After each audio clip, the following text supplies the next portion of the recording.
చేసుకోవాలి. హల్లెలూయా, హల్లెలూయా. ఈరోజు మరి దేవుని మాటలు మనం నేర్చుకుందాము. ఏప్రిల్ రాసిన పత్రిక 10వ అధ్యాయము, ఏప్రిల్ రాసిన పత్రిక 10వ అధ్యాయము 19వ వచనం.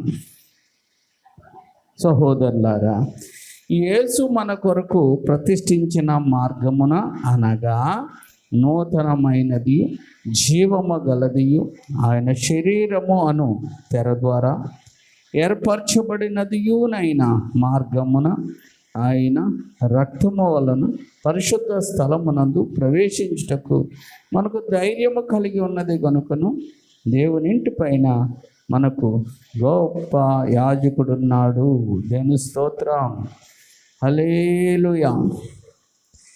ఇక్కడ మనం చూచుకున్నట్లయితే సహోదరులారా, యేసు మన కొరకు ప్రతిష్ఠించిన మార్గము. దేవుని స్తోత్రం. ఈరోజు పరలోకమునకు వెళ్ళాలంటే ఏసే మార్గం అని అందరూ చెప్తుంటే చాలామందికి అది ఒప్పడం లేదు. ఎందుకు ఒప్పడం లేదంటే యేసు ఎలాగ మార్గం అవుతాడు. చాలామంది చాలా మంచి మాటలు చెప్పారు కదా, ఆ మంచి మాటలు అరే వింటున్నారు అంటే ఆ మంచి మాటలు ఏంటి మొత్తం బయటకు వెళ్ళిపోయారు. రూత్ గారు పాప అంతా ఇక్కడ ఉండాలా, వాళ్ళు చూసుకుంటారు కదా. దేవుని స్తోత్రం, హల్లెలూయా.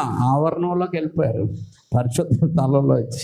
దేవుని స్తోత్రం, హల్లెలూయా. దేవుడు వాక్యం కదా, హల్లెలూయా. సరే, మనం ఉన్నది కొంచెమే, ఈ కొంచెంలోనే మళ్ళీ మనం ఎదురుగుండా లేకపోతే దేవుని వాక్యము ఏమండి విన్నాడు. దేవుని స్తోత్రం, హల్లెలూయా. ఇది సాతానుడు చాలా బలంగా పనిచేస్తున్న రోజులు అన్నమాట. ఇది అమ్మ బాగున్నావంటే నన్ను అలాగన్నావని వెంటనే అక్కడేదో గొడవ మొదలైపోయే రోజులు. అంటే ఏమిటి రోజులు అంటే చెడ్డ రోజులు, ఇంకొక రోజుల్లో పోయే రోజులకి. అందుకే సాతానుడు ఎప్పుడు మనల్ని ఏం చేస్తాడు, మళ్ళీ నువ్వు దేవుని వాక్యానికి మాటలకి ఏమంటే సన్నిధికి విరోధంగా అర్థం చేస్తూ ఉంటాడు. అందుకని నేను మరి మీరు ఏదైనా ఏమండి అర్థం చేసుకుంటానికి ప్రయత్నం చేయండి, కానీ అపార్థం చేసుకోవద్దు. హల్లెలూయా, హల్లెలూయా. ఎందుకు అంటే ఇక్కడ ఏప్రిల్ రాసిన పత్రిక 10వ అధ్యాయంలో యేసుక్రీస్తు ఒక్కడే మార్గము అనేది ప్రతిష్ఠించబడింది అన్నమాట. చాలా ఇల్లులు ఏమండి కడతారు, కానీ ఆ ఇల్లులో మనుషులు ఉండరు. చాలా ఇల్లులు కడతా ఉంటారు కానీ మనుషులు ఉండరు. కానీ ఏమండి కొన్ని ఇల్లులు మాత్రమే ఏమవుతాయి చెప్పండి, ప్రతిష్ఠించబడతాయి. ఏమవుతే ప్రతిష్ఠించబడిన ఇంట్లోనే మనుషులు ఉంటారు. ప్రతిష్ఠించబడిన లేని ఇంట్లో మనుషులు ఉంటారా? అది అద్దెకిస్తారు ఎవరికైనా, ఎవరికెవరు. అంటే ఆ ఇంటిలో ఉండాలంటే ఏం జరగాల, ప్రతిష్ఠ జరగాల. ఏం జరగాలమ్మా, ప్రతిష్ఠ జరగాల. హల్లెలూయా. దాన్నే మనం ఏమంటాం అంటే గృహప్రవేశం అంటాం. ఏమంటాం, గృహప్రవేశం అంటాం అన్నమాట. అప్పటి నుంచి ఆ గృహంలో మనుషులు ఉంటారన్నట్ట. అలాగే దేవుడు పరలోక రాజ్యం నుంచి వచ్చాడు, కానీ ఆయనతో పాటు పరలోక రాజ్యాన్ని మనం వెళ్ళిపోగలమా? వెళ్ళలేము. మరి వెళ్ళాలంటే ఏం కావాలా? నేను పవిత్రులుగా మార్చబడాలా, పరిశుద్ధులుగా మార్చబడాలి. మరి పరిశుద్ధులుగా పవిత్రులుగా మార్చబడిపోతామా అండి? కానీ ఆయన రక్తములో ఏముంది, పరిశుద్ధత ఉంది. ఆయన రక్తము ద్వారా మనల్ని ఏం చేశాడంటే ఆ మార్గాన్ని ప్రతిష్ఠ చేశాడు. ఏం చేశాడు ఏమండి, మనము ప్రతిష్ఠ చేస్తూ ఉంటాం, ప్రార్థన ద్వారా మనం ప్రతిష్ఠ చేస్తాం. అలాగే ఏమంటే పరలోకానికి వెళ్ళే మార్గాన్ని దేని ద్వారా చేశాడు దేవుడు? యేసుక్రీస్తు రక్తము ద్వారా ఆయన ప్రతిష్ఠ చేశాడు. కనుక పరలోకానికి వెళ్ళాలంటే యేసు ఒక్కడే మార్గం అనడానికి కారణం ఏంటంటే యేసు ఆ మార్గాన్ని రక్తము ద్వారా ప్రతిష్ఠ చేశాడు. మరి ఎవ్వరు కూడా ఆ రక్తము ద్వారా ప్రతిష్ఠ చేయలేదు. అందుకే ఆయన మనకు మంచి తండ్రి. మనకు ఎవరమ్మా మంచి తండ్రి? ఎవరంటే యేసు. హల్లెలూయా. యేసు ఎవరండి మనకి? మంచి తండ్రి. ఎందుకు మంచి తండ్రి అంటే ఆయన ప్రాణమును ఏమండి మనకు మనకు మనకు అర్పించాడు. హల్లెలూయా. అందుకే ఏమండి, అందుకే వేదాల్లో ఒక మాట ఉందని మన పెద్దలు చెప్తూ ఉంటారు. సర్వ పాప పరిహరో రక్త ప్రోక్షణం అవశ్యం తద్ రక్తం పరమాత్మైన పుణ్యదాన బలియాగము. హల్లెలూయా. ఆ బలియాగమే యేసయ్య చేసి తన ప్రాణాన్ని తన రక్తాన్ని మనకి ఏం చేశాడు? ప్రతిష్ఠ చేశాడు. దేనికి ప్రతిష్ఠ చేశాడు? పరలోక రాజ్యానికి వెళ్ళడానికి ఆ మార్గాన్ని, పరలోక రాజ్యానికి వెళ్ళడానికి ఆ మార్గాన్ని మనకు ప్రతిష్ఠ చేశాడు. దేవుని స్తోత్రం. హల్లెలూయా. అందుకే ఆయన నమ్ముకొని ఆయన రక్తము ద్వారా కడగబడిన వారందరూ కూడా హ్యాపీగా ఆయన మార్గంలో ఏం వెళ్ళిపోవచ్చు అమ్మా? నూతనమైనదియు జీవము గలదియు ఆయన శరీరమును తెర. ఇప్పుడు మనం దేని ద్వారా వెళ్తున్న పరలోకం? ఆ తెర అంటే యేసుక్రీస్తు ప్రభువారు చనిపోయినప్పుడు దేవాలయపు తెర పైనుండి కిందకి చిరిగిపోయిందంట. అది ఎంత ఉంటుందో తెలుసు తెర? మనకులాగా ఎలా కాదు, ఎంత పెద్దగా ఉంటుంది, అంత ఉన్నది. చిరుగుతుందా? చిరగదు. ఒకవేళ చిరిగిన ఎవరైనా చింపినా ఎలా చిరగాల? కింద నుంచి చిరగాలి. ఎక్కడి నుంచి చిరిగింది అంటే దేవుడు ఏం చేశాడు? నేను ఉన్నది అతి పరిశుద్ధ స్థలం అనుకోండి, ఇది పరిశుద్ధ స్థలం అనుకోండి. కాబట్టి పరిశుద్ధ స్థలములో అతి పరిశుద్ధ స్థలానికి పరిశుద్ధ స్థలానికి మధ్యలో ఏముంది? తెర ఉంది. అంటే అతి పరిశుద్ధ స్థలంలోకి వెళ్ళాలంటే ఎవరికైనా హక్కు ఉందా? లేదు. కానీ యేసుక్రీస్తు ప్రభువు తెరగా ఉన్నారు. ఆ తెరగా ఉన్న ఆయన తన బలియాగము ద్వారా రక్తము ద్వారా ఏమైపోయారంటే చిరిగిపోయారు. ఏమైపోయారు? చిరిగిపోయారు. అనగా ఆయన మనకి ఏమిచ్చాడు? అతి పరిశుద్ధ స్థలంలోకి వెళ్ళడానికి అవకాశం ఇచ్చాడు. అతి పరిశుద్ధ స్థలమే పరలోకం. ఏంటండి? అతి పరిశుద్ధ స్థలమే మనకి ఇప్పుడు ఏంటండి? పరలోకము. అందుకే పరలోకములో పాపులు వెళ్ళలేరు. పరలోకంలో ఏమండి అనీతిమంతులు వెళ్ళలేరు. మరి పాపులు అనీతిమంతులు వెళ్ళకపోతే ఎలాగండి అంటే యేసు రక్తము ప్రతి పాపిని ఇక్కడికి ఏం చేస్తుందమ్మా? అమ్మ, యేసు రక్తం ప్రతి పాపిని ఇక్కడికి ఏం చేస్తుందమ్మా? పవిత్రులుగా మార్చేస్తుంది. ఎంత గొప్ప దేవుడు అండి. హల్లెలూయా, హల్లెలూయా. యేసు రక్తము ప్రతి పాపమును కడిగేసి ఆయన పవిత్రులుగా. అందుకే ఆయన శరీరమును తెర ఏర్పరచబడినది నైనా మార్గము ఆయన రక్తం వలన పరిశుద్ధ స్థలమునందు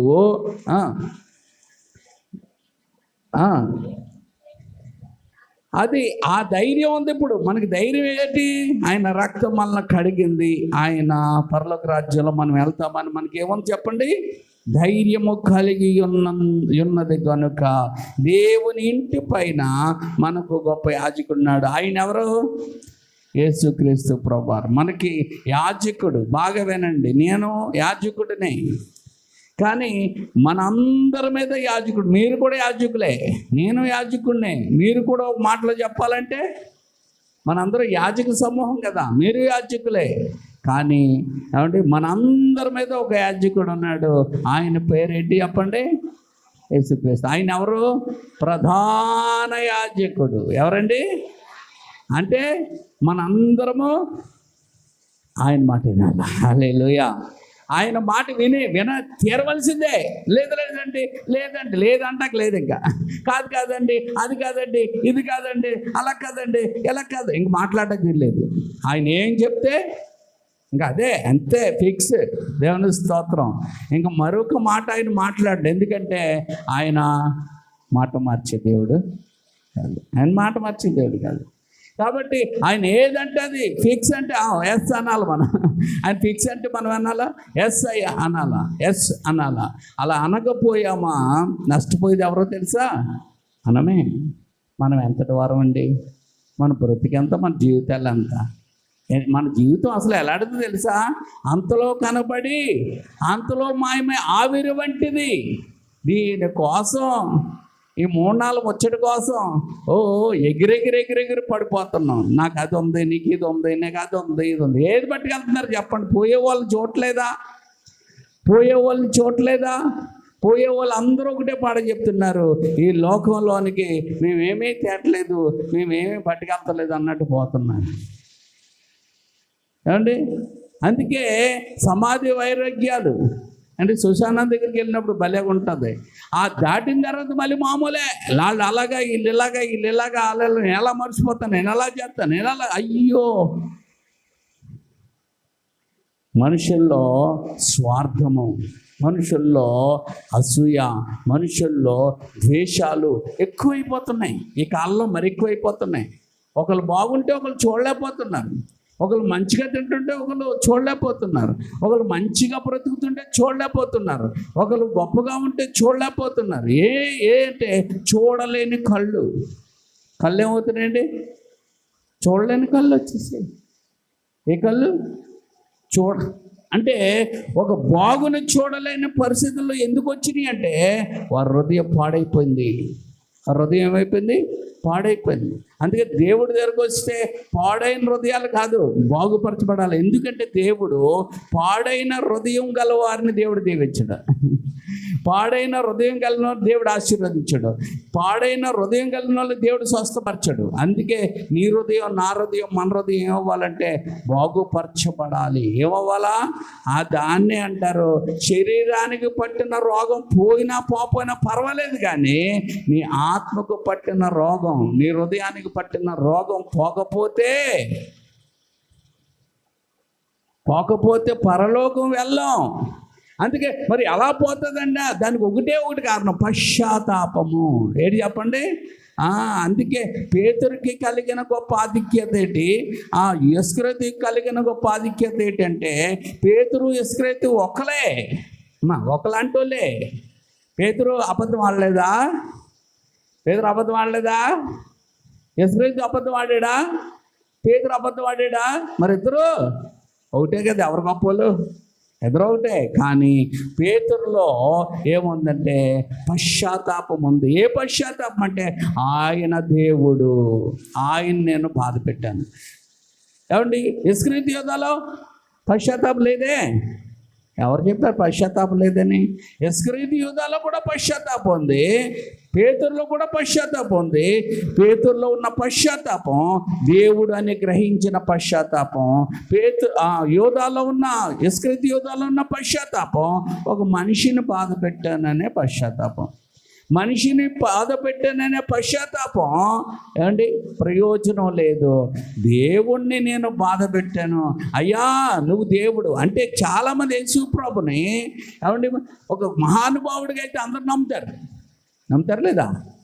అందరూ నమ్ముతారు. మహానుభావుడు గొప్పోడు అండి, మంచి మాటలు చెప్పాడంటే అందరూ నమ్ముతారు. నాకు రామరా. కానీ ఆయన దేవుడు అంటే అదిగో చూసారా? అంటే పేతురు ఆయన దేవుడిగా నమ్మాడు, ఇస్కరియోతు యూదా ఆయన మనిషిగా నమ్మాడు. మనిషిగా నమ్మడం వల్ల నీకు నాకు వచ్చే ప్రయోజనం ఏమీ లేదు. ఆయన ఎవరండి?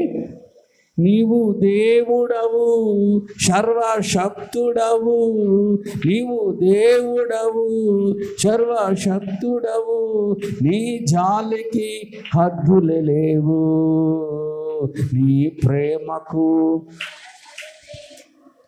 నీ జాలికి హద్దులు లేవు, నీ ప్రేమకు కొలతలు లేవు, అవి ప్రతిదినము క్రొత్తగా నుండు, అవి ప్రతిదినము క్రొత్తగా నుండు.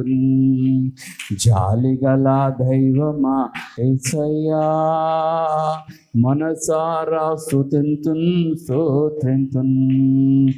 జాలిగల దైవమా యేసయ్యా, మనసారా స్తుతింతున్ స్తోత్రింతున్. పేతురేమో నీవే నిత్య జీవం కలిగిన మాటలు గలవాడు అన్నాడు. అంటే నిత్య జీవము కలిగిన మాటలు గలవాడు అంటే నువ్వు దేవుడు అని ఒప్పుకున్నాడు. ఇస్కరియోతు యోధా ఏం ఒప్పుకుంటున్నాడు? నువ్వు నీతిమంతుడు అని ఒప్పుకుంటున్నాడు. నీతిమంతుడు అందరూ ఏమండి? మనుషులందరూ ఎవరో చెప్పండి అమ్మా. మనుషులందరూ మంచి వాళ్ళు ఉంటారు, అందరూ చెడ్డోళ్ళు ఉంటారు కదా. మంచోళ్ళు ఉంటారు, చెడ్డోళ్ళు ఉంటారు. అంటే ఇస్కరియోతు యోధ ఏం చూశాడు? దేవుడిగా ఒప్పుకోవట్లేదు. ఇస్కరియోతు యోధ ఏమేమి చేశాడు తెలుసా? చచ్చిపోయిన వాళ్ళని తిరిగి లేపడం చూశాడు, కళ్ళైన వాళ్ళు కళ్ళు ఇవ్వడం చూశాడు, ఆయన చెప్పుకోవడం చూశాడు, కుళ్ళిపోయి కంపు కొడుతున్న లాజర్ని తిరిగి లేవడం చూశాడు, ఆయన అద్భుతాలు ఆశ్చర్యకార్యాలు అన్నీ చూశాడు, నీటి మీద నడవడం చూశాడు. అన్నీ చూసినోడే. మనం కూడా అన్నీ చూసిన వాళ్ళమే, అన్నీ తెలుసు మనకి. ఇస్కరియోతు యోధకి అన్నీ తెలుసు, మనకు కూడా అన్నీ తెలుసు. కానీ చాలామంది ఆయన్ని దేవుడిగా ఇక్కడ ఉన్న వాళ్ళు కూడా ఒప్పుకోవట్లేదు. ఇదేంటంటే మేము ఎందుకు ఒప్పుకోవట్లేదండి? ఒప్పుకుంటే నువ్వు ఎందుకు అలా ప్రవర్తిస్తున్నావు? ఒప్పుకుంటే నువ్వు ఎలా ప్రవర్తిస్తావంటే దేవుడికి అనుకూలంగా ప్రవర్తిస్తావు. కానీ ఒప్పుకున్నానంటూనే దేవునికి ఏమంటే విరోధంగా ప్రవర్తిస్తున్నావంటే నీ ప్రవర్తన దేవుణ్ణి అంగీకరించినట్టుగా లేదు. నీ ప్రవర్తన ఎలాగుందంటే ఇస్కరియోతు యోధలాగుంది. ఏమిటి? ఎవరిలా లేదు? పేతురులా లేదు. అంటే నీ ప్రవర్తన బట్టి నిన్ను చెప్పేయచ్చు, యేసు ప్రభుని అంగీకరించి నడుస్తున్నావా, యేసు క్రీస్తుని అంగీకరించలేదో చెప్పచ్చు అనమాట. హల్లెలూయా. అంటే దేవుడు దేన్ని చూస్తాడు? నీ హృదయాన్ని చూస్తాడు, నీ ప్రవర్తనను చూస్తాడు. అందుకే మన ప్రవర్తనను కూడా చాలా విలువైంది. చాలామంది అంటారు విశ్వాసం ఉంటే చాలంటే పరలోకం వెళ్ళిపోతాం. అవును, విశ్వాసం ఉంటే పరలోకం వెళ్తావు. కానీ విశ్వాసం ఒకటే అన్నాడా? కాదు. మీకు విశ్వాసం ఉంటేనే పరలోకం వెళ్తాం. బాగావేనండి. విశ్వాసం ఉంటేనే విశ్వాసం లేకుండా దేవుడికి ఇష్టంగా ఉండం. అసలు విశ్వాసం లేకపోతే పరలోకం వెళ్ళాం. కరెక్టే కదా? కరెక్టే అన్నది కరెక్టే. కానీ విశ్వాసం ఒకటే అనలేదు, ఇంకా ఒకటి ఉంది. ఉన్నాయి ఇంకా తర్వాత ఎన్నో చెప్పచ్చు. ఒకటే విశ్వాసం ఒకటి ఉంటేనే వెళ్తాం అనలే. విశ్వాసంతో పాటు ఇంకా అన్నట్టు ఇంకా ఇప్పుడు ఫుల్ స్టాప్ పెట్టామనుకోండి, అక్కడ అయిపోయినట్టు. కామా పెడితే ఇంకా ఎన్నో ఉంటాయి. దేవుని స్తోత్రం. కాబట్టి ఆడ ఫుల్ స్టాప్ పెట్టలేదు ఏమండి, దాన్ని అక్కడ ఇంకా ఫిలప్ చేయవలసి ఉంది. అదేంటంటే యాకోబు అంటాడు, రే పిచ్చోళ్ళారా మీరు విశ్వాసమే అంటున్నారు, మంచిదే, కానీ విశ్వాసం ఒంటిదైతే కుదరదు. మరి విశ్వాసానికి ఏముండాలి తెలుసా? క్రియలు ఉండాలి. హల్లెలూయా. రక్షణకైతే క్రియలు ఉండక్కర్లేదు. రక్షణకైతే నువ్వు పాపను ఒప్పుకొని ప్రభునందు విశ్వాసం ఉంచడం ద్వారా నువ్వు రక్షించబడిపోతావు. కానీ నువ్వు పరలోకం వెళ్ళాలంటే విశ్వాసంతో పాటు ఏముండాలి తెలుసా? క్రియలు ఉండాలి. హల్లెలూయా. ఈరోజు క్రైస్తవ సమాజానికి ఇదే తెలియట్లేదు. అందుకే ఏదో బాప్తిసం పొందేసుకున్నాం అనుకుంటున్నారు, కానీ వాళ్ళలో ఉన్న స్వార్థాన్ని తీసుకోవట్లేదు, వాళ్ళలో ఉన్న కుళ్ళుని తీసుకోవట్లేదు, వాళ్ళలో ఉన్న అసూయాన్ని తీసుకోవట్లేదు, వాళ్ళలో ఉన్న ద్వేషాన్ని తీసుకోవట్లేదు, వారిలో ఉన్న పగను తీసుకోవట్లేదు, వారిలో ఉన్న కోపాన్ని తీసుకోవట్లేదు, వారిలో ఉన్న దేవునికి ఇష్టము లేని క్రియలను వారికి తెలిసి కూడా తీసుకోవట్లేదు. అది విషయం. తెలియకపోతే పర్వాలేదు. అంటే ఆవిడకి తెలియదండి, అతనికి తెలియదండి, పాపం అండి, అదేంటండి అన్న పర్వాలేదు. తెలీదా ఇస్కరియోతు యోధాకి ఆయన ఎవరో తెలీదా? మనిషి ఏం చేయగలుగుతాడు? మనిషి ఏం చేయగలుగుతాడు? అన్నం వండుతాడు, లేకపోతే ఏదన్నా పెట్టగలుగుతాడు, ఏదైనా నడిపించగలుగుతాడు. చచ్చిపోయిన వాళ్ళు లేపగలుగుతాడా? లేపుతాడమ్మా? చచ్చిపోయినోడు లేపుతాడా? కులిపోయినోడు లేపుతాడా? సముద్రం మీద నడుతాడా? తుఫాన్ ఆపగలుగుతాడా? మరి ఇవన్నీ ఎవరు చేయగలుగుతారు? దేవుడు చేయగలుగుతాడు. ఇప్పుడు ఎవరు చేయగలుగుతారు తెలుసా? దేవుణ్ణి నమ్మిన బిడ్డలు కూడా చేయగలుగుతారు ఇప్పుడు. హల్లెలూయా. అందుకే లాజరస్ అనే ఒక ఆయన ఉండేవాడు. లాజరస్ తమిళనాడు ఆయన. ఆయన దేవుళ్ళో చాలా భక్తిపరుడు. అందుకే భక్తి ఉన్న వాళ్ళు కూడా చాలా జాగ్రత్తగా ఉండాలి. ఎందుకంటే పడగొట్టడానికి ఎవరు తిరుగుతారు తెలుసా? సాతానుడు తిరుగుతూ ఉంటాడు పడగొట్టడానికి. యేసుక్రీస్తుని అప్పగించడానికి సాతానుడు ఎక్కడెక్కడ తిరుగుతున్నాడు? ఇస్కరియోతు యోధ వెనకాల తిరుగుతున్నాడు తోకలకు. ఎందుకంటే ఆడు అవకాశము ఇచ్చాడు కనుక. అందుకే ఇస్కరియోతు యోధ వెనకాల తిరుగుతున్నాడు ఈ సైతాను గాడు. మళ్ళీ ఎక్కడ మారిపోతాడో ఇంటికి వదిలేస్తే అని వదలకుండా తిరుగుతున్నాడు. అందుకే యేసుక్రీస్తు ప్రభువారు అవకాశం ఇచ్చారు. ఇగో మీలో ఒకడు నన్ను అప్పగించబోతున్నాడు అని అవకాశం ఇస్తే ఆడంటాడు, అవును నేనేనయ్యా అంటలేదాడు. ఆడేమన్నాడు తెలుసా? నేనా అయ్యో అంటే ఇంకా ఆడికి ఏం తెలియదు. ఆడి హృదయ రహస్యాన్ని చెప్పినా కానీ ఆడికి ఏం తెలియలేదు. బలుపు వెలగలేదు. బలుపు వెలిగితే కనుక అయ్యో ప్రభువా నేనే అని ఒప్పుకున్నాం. కానీ ఆడికి బలుపు వెలగలేదు కనుక ఆ రొట్టె మొక్కించుకొని పోయాడు. అంటే ఆయన వదలకుండా పట్టుకున్నది ఎవరో? చర్చికి వచ్చినా నేను వదలకుండా పట్టుకున్న సైతాన్ గడే. నువ్వు చర్చికి వస్తున్నా కానీ నేను వదలకుండా ఎవడు పట్టుకుంటున్నాడు తెలుసా? సైతాన్ గడు పట్టుకుంటున్నాడు. పక్కనే ఉంటున్నాడు. వద్దొద్దు నీకోసం చెప్తున్నాడు. చూడు ఎలాగున్నాడు, చూడు ఎలాగంటున్నాడు. ఇప్పుడు ఎవరి మీద ఎక్కువ డైలాగులు ఎప్పుడు మాటలు ఎక్కువ తెలుసా? సేవకుల మీదే. చూడు ఆడు ఎలాగంటున్నాడు, ఆడు ఎలాగంటున్నాడు, చూడు ఆడు ఎలా మాట్లాడుతుండు. మనం మానేసి గురికి వెళ్ళిపోవాలి. మనం ఉండకూడదు అక్కడ, మనం చేయకూడదు అక్కడ. దుర్మార్గుడు, దురసృష్టుడు. ఎంత ప్రేమ కోసం మాట్లాడితే ప్రేమే లేదు, జాలి కోసం మాట్లాడు జాలే లేదు అనేది మీలోని కలుగుతూ ఉంటుంది. ఏమవుతూ ఉంటుంది అంటే కోపం వచ్చింది కదా సేవకుల మీద, లేకపోతే ఏదో విషయంలో నీకు నీ మాట మాట్లాడలేకపోతే, నీతో నువ్వు అనుకున్న నువ్వు చెప్పినది ఏదో అనకపోతే మనుషులకు ఏమొచ్చేస్తుందంటే కోపం వచ్చి ఆ కోపం పనిచేస్తూ ఉంటుంది. అది ఆరదు. ఆరని జ్వాల ఆరని జ్వాల ఆర్ప అలా ఉండకూడదు. అలా ఉండేది వాక్యమే. దేవుని స్తోత్రం.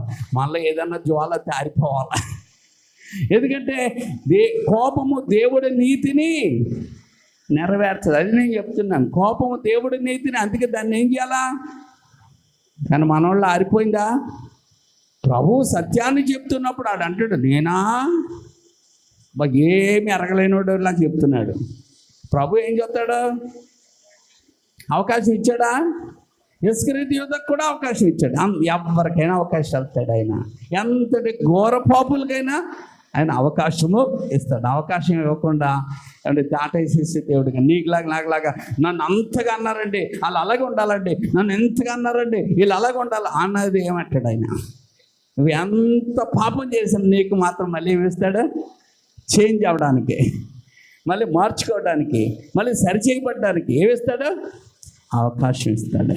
అందుకే ఇస్కరియోతు యోధకి అవకాశం ఇవ్వడానికి చెప్తే ఆడంటాడో నేనా అంటే బొంకుతున్నాడు. ఇస్కరియోతు యోధ ఏం చేస్తున్నాడు? పేతురు ఏం చేశాడు? పేతురు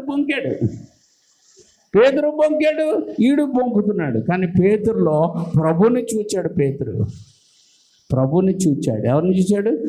ప్రభుని చూడగానే పేతురు పశ్చాత్తాపం ఉందని పడిపోయి, అవసరమైతే నీకోసం ప్రాణం పెడతాను ప్రభు అని చెప్పిన పేతురు ఇప్పుడు ఏం చేస్తున్నాడు?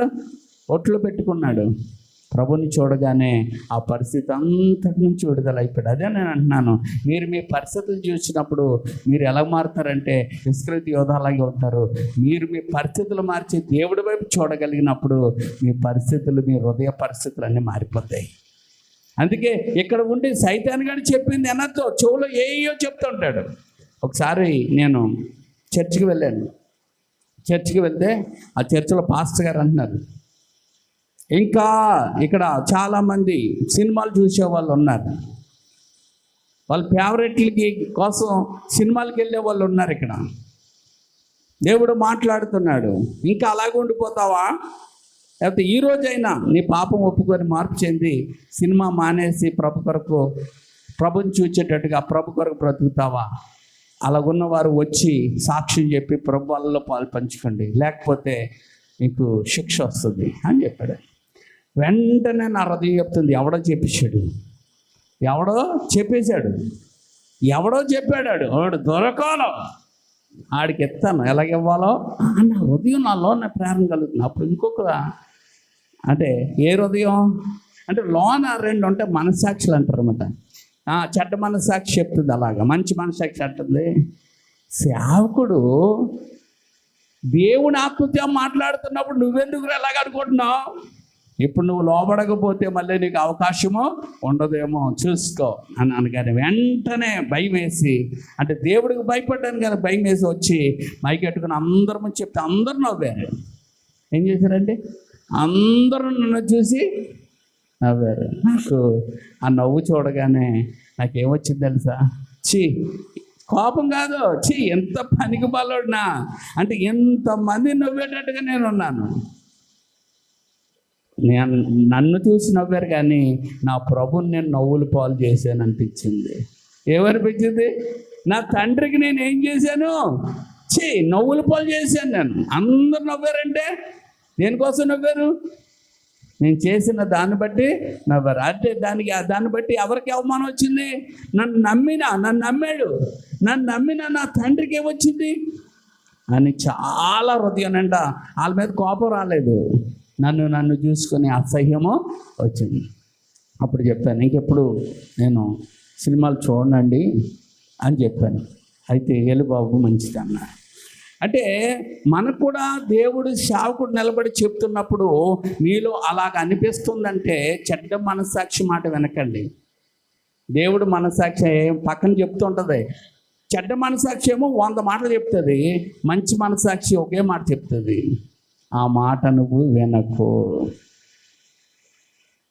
ఏమని చెప్తుంది? ఒకటే ఆ మాట నువ్వు వినకు. నువ్వు దేవునికి ఇష్టము, నువ్వంటే ఇష్టము, నువ్వు దేవునికి ప్రియమైన దానువు, ప్రియమైన వాడువు. సైతాన్ గారు నిన్ను చెప్తున్న ఆ మాట నువ్వు వినకు అని మంచి మనసాక్షి 1-2 మాటలే చెప్తుంది. అది నువ్వు విన్నావంటే నీలోకి ఏమొచ్చేస్తుందంటే దేవునితో సంబంధము, దేవునితో ప్రేమ, దేవునితో ఏమండి సహవాసం నీకు ఏర్పడిపోద్ది. హల్లెలూయా. అందుకే చర్చికి వస్తున్నారు కానీ చాలామంది ఎవరితో కనెక్ట్ అవుతున్నారంటే ఆ జోరెగ్గాడితో. ఎవరితో? అందుకే ఎంత బాధతో వస్తున్నారో అంత బాధతో వెళ్తున్నారు. ఎన్ని కష్టాల్లో వస్తున్నారో అన్ని కష్టాల్లోనే ఉంటున్నారు. ఎన్ని వేదనలతో వస్తున్నారో అన్ని వేదనలే. ఎన్ని అప్పులతో వస్తున్నారో అన్ని అప్పులతోనే పోతున్నారు. కారణం ఏంటి? నువ్వు ఆయన మాట వింటలేదు, జోరేగాడి మాట వింటున్నావు అన్నమాట. వాడు వద్దన్న చూడండి, జోరేగా అలా తిరిగి మళ్ళీ గుయ్యి అంటది. అదొద్దు నీకు. దేవుని స్వరము అది లేళ్లను ఏన చేస్తుంది. హల్లెలూయా. దేవుని స్వరము అది బలమైనది. దేవుని స్వరం ఎలాంటిదండి? చాలా బలమైనదండి. అది నీ జీవితంలో ఏన చేయడం అంటే తెలుసా? ఆశీర్వాదం. ఏమండి? ఏనడం అంటే ఏంటి? వృద్ధి, అభివృద్ధి నీకు దేవుడు ఆయన స్వరం ద్వారా ఇస్తాడు. హల్లెలూయా. ఆయన మాట ద్వారా ఇస్తాడు. కానీ నువ్వెవరో మాట ఏం వెళ్ళావో తెలిసి ఇక్కడికి వచ్చి దేవుడు మాట్లాడుతుందేమో పక్కన పెట్టి ఏ స్వరం?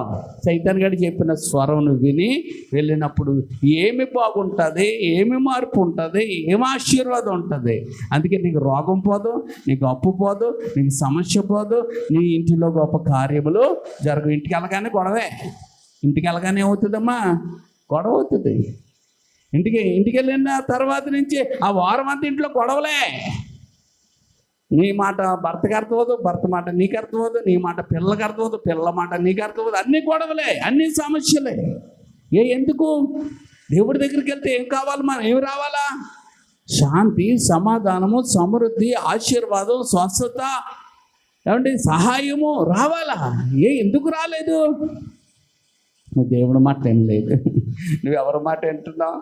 సైతాన్ గారి మాట వింటున్నావు. సైతాన్ గారు ఇక్కడ ఉంటాడు. ఎవరు ఎక్కడ ఉండక ఎక్కడ ఉంటాడా? సైతాన్ గారు ఎక్కడ ఉంటాడు తెలుసా మీకు? సినిమా హాల్లో ఉండడు, బార్ షాప్లో ఉండడు, పబ్లో ఉండడు, క్లబ్లో ఉండడు. మరి ఎక్కడుంటాడు తెలుసా అమ్మా? నీ పక్కనే నీ చెవు దగ్గర ఉంటాడు. నీ చెవు దగ్గర నేను ఒకటి, దేవుడు ఒకటి చెప్తూ ఉంటాడు, నీకు ఒకటి చెవులో చెప్తుంటాడు. ఆ అనుభవం మీకు ఏమండి? నాకు లేదన్న వాళ్ళు ఎవరు ఉన్నారా? ఉన్నారా? నాకు ఎప్పుడు ఆ అనుభవం కలగలేదు, ఎప్పుడు కలగలేదండి ఆ అనుభవం. అన్న వాళ్ళు ఉన్నారు ఇక్కడ? ఎవరైనా ఉన్నారంటే వాళ్ళు అబద్ధం ఆడుతున్నారని నేను చెప్తాను. ఉన్నారా? ఉంటే అత్తండి. ప్రతి ఒక్కరికి ఒక ఆవిడకట వాక్యం వింటుంటే ఇక ఆ వాక్యానికి ఉండలేకపోతుంటే ఆవిడ ఏం చేసిందంటే తలుపు తీసుకొని బయటికి వెళ్ళిపోయి రోడ్డు మీద తిరుగుతుంది. రోడ్డు మీద తిరుగుతుంటే ఒక ఆవిడ పరిగెట్టుకొని వస్తుందంట. ఈ అమ్మ టైం అయిపోయింది కదంటే అందుకే పరిగెట్టుకొని వస్తున్నాను. మరి మీరేంటే రోడ్ల మీద? ఏమి లేదు, ఊరినే తిరుగుతున్నాను అన్నదట. వచ్చేసింది. ఆ తర్వాత ఆవిడ ఊరుకుంటుందటి, పలానా ఆవిడ రోడ్డు మీద తిరుగుతుంది అటు ఇటు, ఏదో నాకు అర్థం అవ్వలేదు అని ఒకరికి చెప్పింది. ఆవిడ ఊరుకోదు కదా, ఆవిడకి చెప్పింది, అమ్మా మీరు రోడ్డు మీద ఎలా తిరుగుతున్నారంటే ఏంటి ఆవిడకి తెలియదంటే అప్పుడు ఆవిడ చెప్పిందంట, పాస్టర్ గారు నా కోసమే చెప్తున్నారు, నాకు చాలా బాధ కలిగింది, ఏం చేయాలో తెలీదు, అందుకే రోడ్డు మీద తిరుగుతాను. నాకు బాధ కలిగిందట. నువ్వు బాధ కలిగినాడు బయటకు వచ్చేసి అటు ఇటు తిరిగే సరిపోద్ది అన్నాడు. ఇంకా ఆ టైం నుంచి మధ్యలో వెళ్ళిపోతూ ఉండేవారు ఒక్కొక్కరు. వాకింగ్ జరుగుతుంటే తలుపు తీసుకొని, మనది అప్పుడు మెస్ డోర్ అనమాట, అట్లా అది క్విక్ అయ్యండి, అది ఎలా తీసుకొని అతను తీసుకొని వస్తూ ఉంటుంది. ఏంట్రా ఏమో ఉంటాయి కదా పర్సనల్ ప్రాబ్లమ్స్, వాటి కోసం వెళ్తారా అనుకున్నాను, కానీ నాకు అర్థం అవ్వలేదు. ఆ విషయం మెల్లిగా నా దగ్గరకు వచ్చి ఇలాగ మళ్ళీ వచ్చేస్తూ ఉంటాయి, అటు ఇటు తిరుగుతూ ఉంటాయి కదా ఈ ఊసులు. అది నా దగ్గరికి వచ్చింది ఇలాగండి. అయితే గమనిద్దామని నేను చూస్తూ ఉంటే సరిగ్గా దేవుడికి నమ్మకస్తులుగా బతకాలి అనగా అని తీసుకుని వెళ్ళిపోతుంది. అంటే ఈవిడికి ఏమి లేదు, నమ్మకత్వం ఈవిడికి లేదు. ఆ మాటలు నెత్తి ఏమైపోవాలా, మారిపోవాల్సి వస్తుందని బయటకు పోయిందనమాట. బయటికి పోయి అలా నమ్మకస్తులుగా లేని వారిని దేవుడు ఇష్టపడడు. నమ్మకమైన వారికి మెండైన దీవులు కలుగుతాయి. ఈ మాటలు వినట్లేదు, బయటకు వెళ్ళిపోయింది అనమాట. ఎందుకు? ఇవన్నీ నెత్తి ఎక్కడ మారిపోవాలో అది. కానీ వినపడలేదు ఆవిడికి. వినపడవా? మైకి లేదేంటి? దేవుడి స్తోత్రం. కానీ ఏదో మనుషులకి ఏంటో తెలుసా, ఒకడుండేవాడు ఆడేం చేసేవాడు తెలుసా, వాక్యం వినకూడదు. ప్రభురాత్రి భోజనం తీసుకునేప్పుడు ఏం వినకూడదు, ప్రభురాత్రి భోజనానికి ఏముండాలంటే వాక్యం వినాలి ముందు, దాన్ని బట్టి లోపడాలి, దిద్దుకోవాలి, సరి చేసుకోవాలి, పశ్చాత్తాపడాలి, ఒప్పుకోవాలి, దేవుడి రక్తంతో కడుక్కోవాలి, అప్పుడు వాళ్ళలో పాలు పంచుకోవాలి. ఆడికి కొన్ని లోపాలు ఉన్నాయి, అవి ఆడు ఒప్పుకుంటాడు కానీ విడిచిపెట్టాడు. అందుకని ఆడు ఏం చేసేవాడు, వాళ్ళ ఆవిడకి ఫోన్ ఇచ్చి వెళ్ళేవాడు.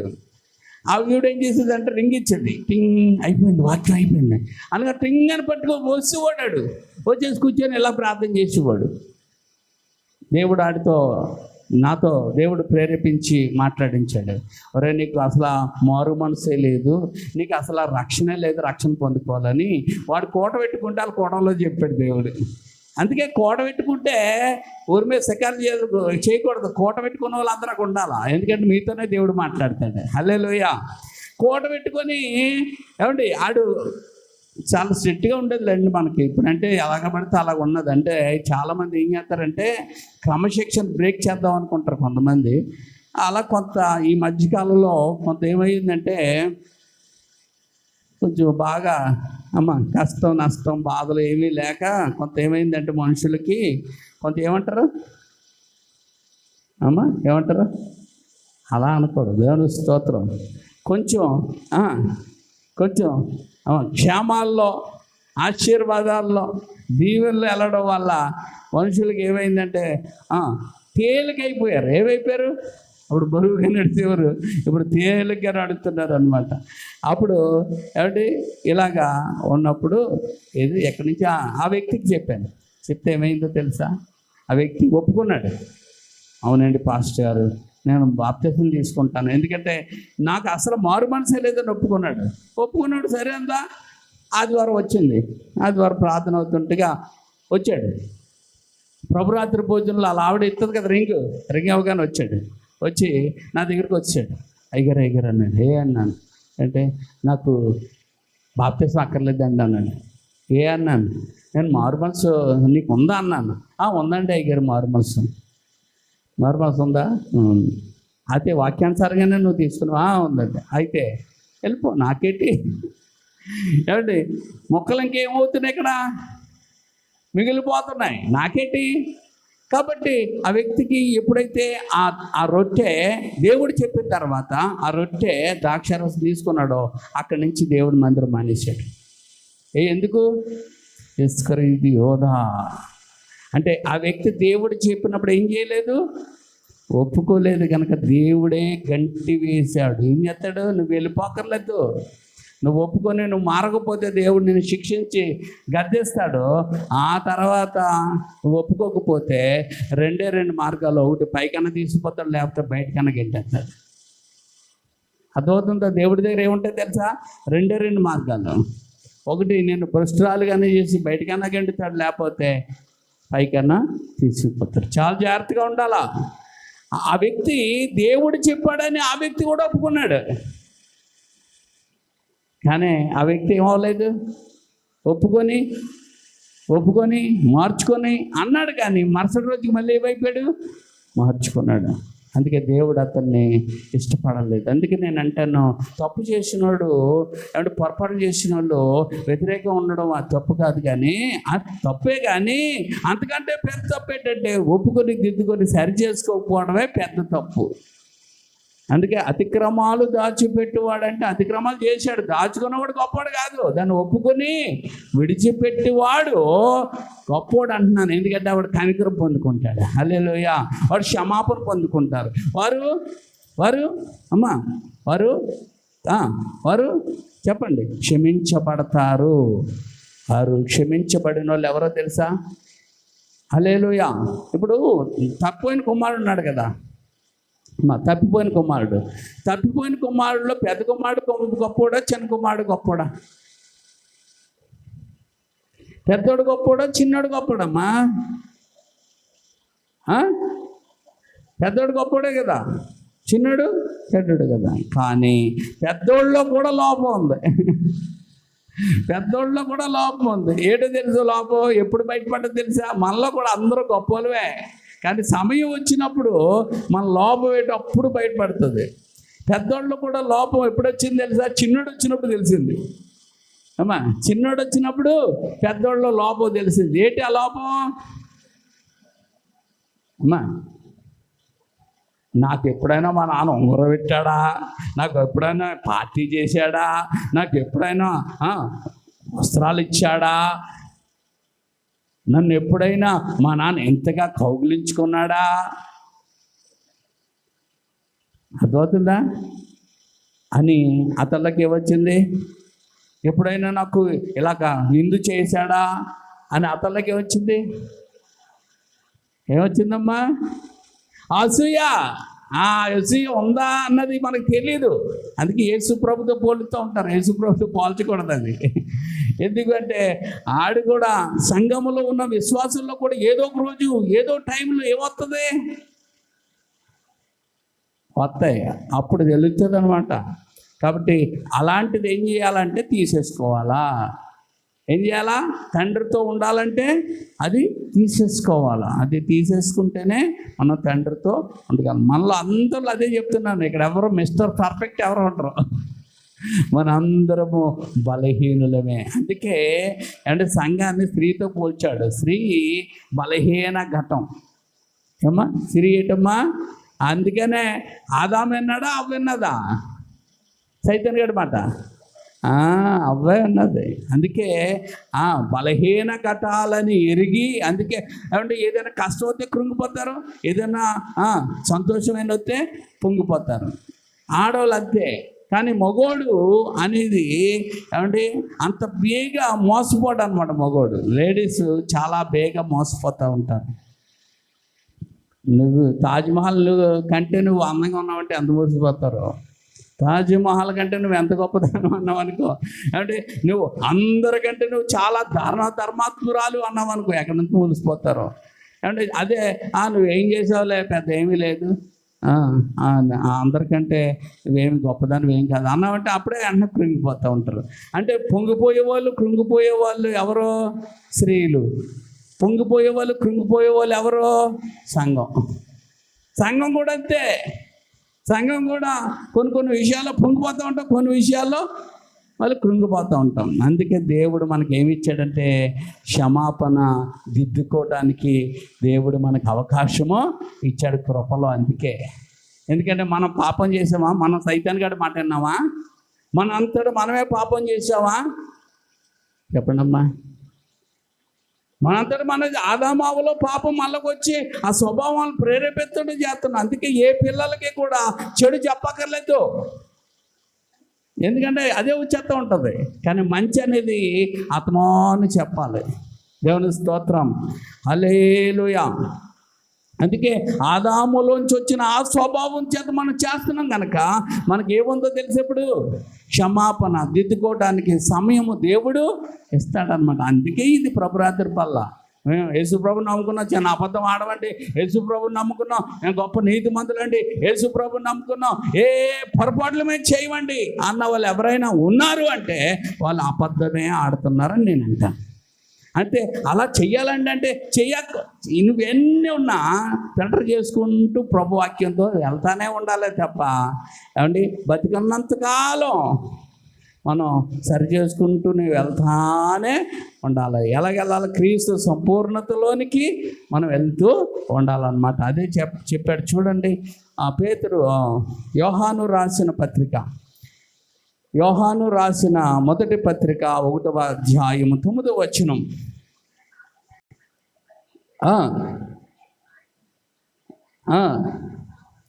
సమస్త దుర్నీతి నుండి మనలను పవిత్రులుగా చేయును. 10వ వచనం. మనం పాపం చేయలేదని చెప్పుకునే ఎడల ఆయన అబద్ధికునిగా చేయువారు మగుదుము.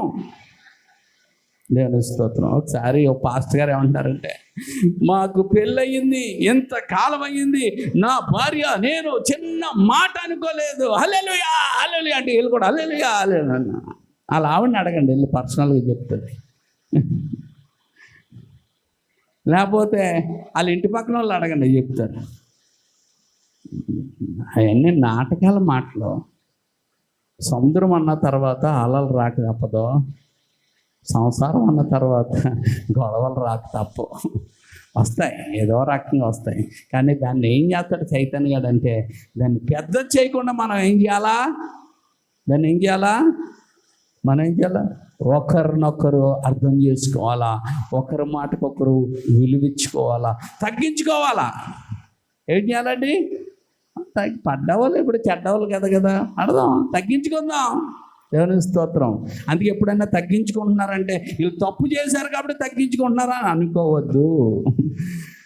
తగ్గించుకుంటున్నారంటే దేవుడికి అప్పగించుకుంటున్నారని అర్థం. చాలా జాగ్రత్తగా ఉండాలి వాళ్ళతో. హల్లెలూయా. మనం ఎన్ని మాటలు అంటున్నా అవతల ఏ మాటలేదంటే డేంజర్లోకి వెళ్ళిపోతాం మనం. మీకు ఒక విషయం తెలుసా?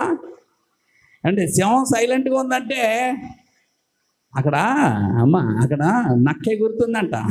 నక్కే గుర్తుంటే సింహం సైలెంట్గా ఉందంట. సింహం సైలెంట్గా ఉందని సింహం బలవంతం అయిపోయింది, సింహానికి ఏమీ లేదు, ఎవరేం చేయలేరు అనుకోవద్దు. అది ఏం చేస్తుందంటే నిన్ను గమనిస్తా ఉంది. నువ్వు వెళ్ళిపోతావా, ఇంకా ఎక్కువ గంతులేసి చేస్తావా? దేవుడు కూడా సైలెంట్ అయిపోయిన వాళ్ళ పక్షాన దేవుడు నిలబడతాడు. దిక్కుమాలిన వారి పక్కన దేవుడు నిలబడతాడు. తగ్గించుకున్న వారి పక్షాన దేవుడు నిలబడతాడు. దేవుడిని స్తుతించి ఆరాధించి అంటే ఎన్ని రకాల బాధిస్తున్నా తట్టుకుంటున్న వారి పక్షాన, భరిస్తున్న వారి పక్షాన దేవుడు నిలబడిపోతాడు. హల్లెలూయా. అందుకే తగ్గించుకున్న వారు హెచ్చించబడతారు. ఏమంటే కొన్ని విషయాల్లో అప్పుడు అలాగా ఎవరైతే చేస్తున్నారో వాళ్ళంటే మనం ఇప్పుడు ఏం చేయాలా? వాళ్ళు ప్రేమించడము మొదలెట్టాలి. వాళ్ళకు బహుమానం ఇవ్వాలా. మరి వాళ్ళని బాధ పెట్టాం కదా, ఆ బాధ పెట్టినందుకు ఒక బహుమానమో గిఫ్టో ఏది ఇచ్చి మంచి పార్టీ ఇచ్చి చేర్చుకుందాం అనుకో, అప్పుడు వాళ్ళకి ఏమవుతుంది? మా అన్నయ్య గారికి అదే ఉండేది అలవాటు. మా బ్రదరు మా అక్కని, నన్ను, మా చెల్లిని మాట వినేవాళ్ళం కాదు. మేము ఏం చేసేవాళ్ళం? మేము మాట వినేవాళ్ళం కాదు. మాట వినకపోతే మమ్మల్ని కొట్టేవాడు. కొట్టిన తర్వాత ఎక్కి అప్పుడు కొడితే సాయంకాలం వరకు అది రన్నింగ్ అవుతూ ఉంటుంది. ఒకవేళ తగ్గిపోయింది అనుకో, మనీ ఎలాగొచ్చాడు అని చూడగానే మళ్ళీ అయ్యాడు మొదలయ్యేది. ఇలాగుండేదనమాట. ఇంకా మా అమ్మని చూస్తే మరీ ఇంకెక్కువ అయ్యేదనమాట, ఎందుకంటే దెబ్బలాడాలని. ఇలాగుండేది. అయితే మా అన్నయ్య ఆ సాయంకాలానికి ఒక మిక్చర్ పొట్లమో ఒక బిస్కెట్ ప్యాకెటో ఏదో ఒకటి అట్టుకుని వచ్చి మెల్లిగా మాకు ఇవ్వగానే అమ్మ ఎంత ఆనందం అంటే ఆ పొద్దున్నుంచి ఏడిసింది అంతా పోయి అది తీసుకొని ఎంత టీవీగా అదిగో నేను సంపాదించుకున్నాను అన్నట్టు. అమ్మా నేను సంపాదించుకున్న చూసా నాకు వచ్చింది అన్నట్టు మా అక్కనే మా చెల్లి పెట్టి నేను బిల్డప్ ఇచ్చి తినేవాడిని అనమాట.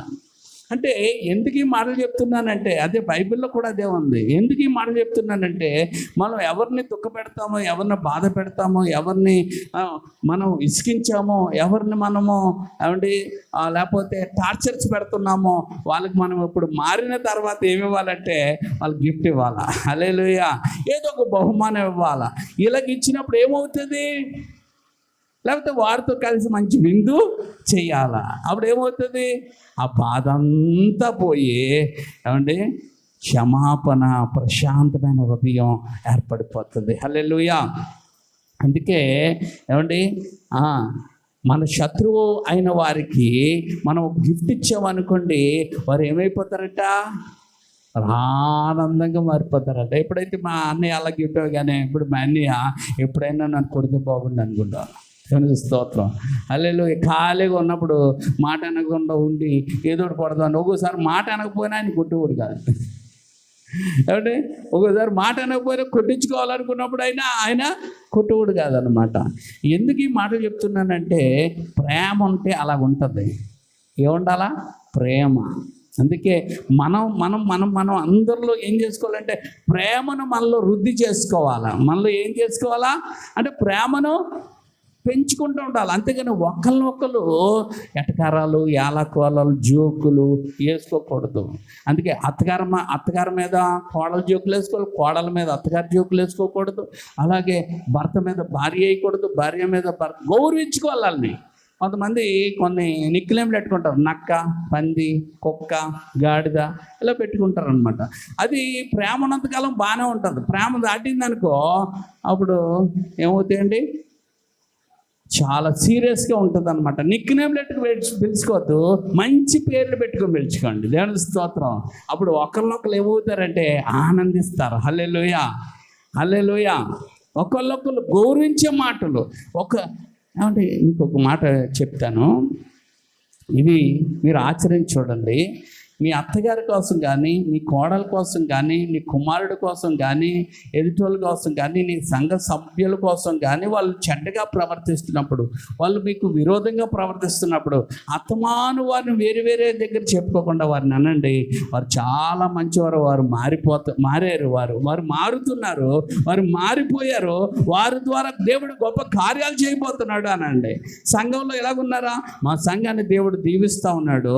సంఘంలో దేవుడు కుటుంబాలుగా నడిపిస్తున్నాడు. అనేక మందిని దేవుడు తీసుకొచ్చి సంఘమును ఒక గొప్ప సమూహంగా మారుస్తున్నాడు అని ఇలాంటి మాటలు, పాజిటివ్ మాటలు మాట్లాడాలి. మీరు అలాంటి మాటలు మాట్లాడా? మీ ఇంట్లో దరిద్రం ఉంది, దేవుడు మా కుటుంబంలో సమృద్ధితో నింపబోతున్నాడు. మీ ఇంట్లో గొడవలు ఉన్నాయి, దేవుడు మా కుటుంబాన్ని ఆనందంతో, సంతోషంతో, సమాధానంతో నింపబోతున్నాడు. నింపేశాడు. ఇలాంటి మాటలు మనం మాట్లాడుతున్నప్పుడు ఈ మాట ద్వారా దేవుడు ఏం చేస్తాడు తెలుసా? గొప్ప కార్యాలు జరుగుతాయి. ఇంట్లో శాంతి సమాధానం లేదు, కానీ దేవుడి శాంతి సమాధానాన్ని ఇస్తున్నాడు అని మాట్లాడి ఇచ్చేశాడు అని మాట్లాడినప్పుడు ఈ పరిస్థితులు అన్నీ మారిపోతాయి. అందుకే చాలామంది అటు తిరుగుతున్నారు. ప్రభు వాళ్ళందరినీ సరిచేసి నిలబెడుతున్నాడు, దీవిస్తున్నాడు, దేవుడి కొరకు ప్రత్యేకమైన పాత్రలుగా వాడుకుంటున్నాడు అని అంటుంటే రాకలు ఆడుకుంటున్నారండి.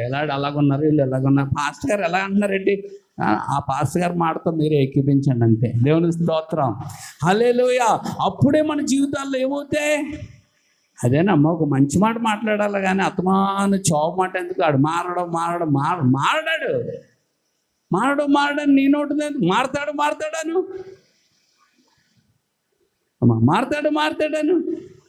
నీ మాటకు పవర్ ఉంది తెలుసా? అందుకే బిల్డింగులు కట్టుకున్న వాళ్ళు ఏం చేస్తారు, నీ కంటికి నీ మాటకి చాలా పవర్ ఉంది. నరుల గోళ్ళకే మనం నరులం. మనం ఏడిస్తే ఏడుపు తగులుతుంది, మనం దీవిస్తే దీవుడు తగులుతుంది. హల్లెలూయా. అందుకని మనం దేవుడి బిడ్డలం కనుక మన నోటికి ఇంకా పవర్ ఉంటుంది కనుక మన నోటితో ఏం పలుకుతాం?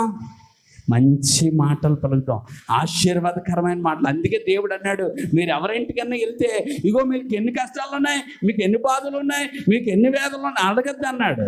మరి ఏమన్నాడు తెలుసా? ఇంటికి సమాధానము కలుగును గాక అని చెప్పు ఉంది అన్నాడు. దేవుని స్తోత్రం. ఆ ఇంట్లోకి వెళ్ళినప్పుడు ఇంటికి సమాధానం కలుగును గాక. ఆ ఇంట్లో సమాధానం లేదు, ఆ ఇంట్లో సమస్యలు, ఆ ఇంట్లో గొడవలు అన్నీ ఉన్నాయి, కానీ నీ మాట ద్వారా ఆ కుటుంబం బాగుపరచబడతా ఉంది.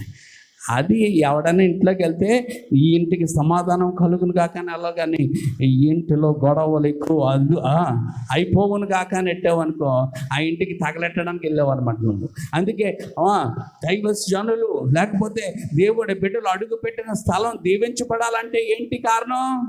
ఆ ఇంటికి మేలు కోరుకొని వెళ్ళాలి. నువ్వు ఏ ఇంటికి వెళ్తావో ఆ ఇంటికి ఏమవ్వాలా చెప్పండి?